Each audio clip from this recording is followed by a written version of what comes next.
kuna kitu ambacho ni muhimu nataka nizungumzie, na hapa kwenye wanaume nikazie zaidi.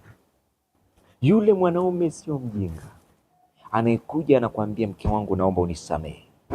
Yule mwanaume sio mjinga anayekuja anakuambia kwamba mke wangu ninaomba nisamehe.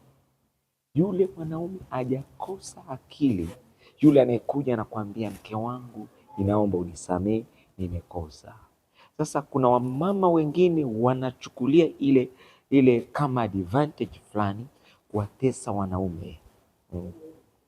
Sikusamehe mpaka unifanyie 1, 2, 3, 4, 5. Mume wako mpaka akuonge, mume wako mpaka sijui afanye nini ndio useme nimsamehe.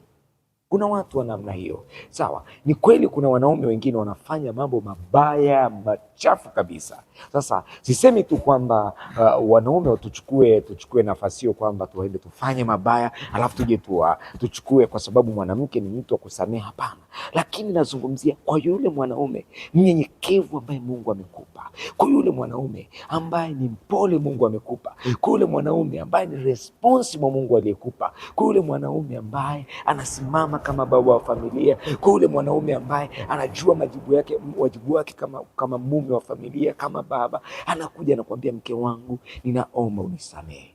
Hakikisha kwamba unamsamehe. Katika dunia hii tuna dunia ambayo watu wamekuwa wakorofi, baba mkorofi, mama mkorofi. Kwa hiyo anapotokea mwanandoa mmoja ambaye ni mnyenyekevu, ni mtulivu, yule inapaswa uangalie sana. Anapokuambia mke wangu nisamehe, msamehe, muombe, mpende.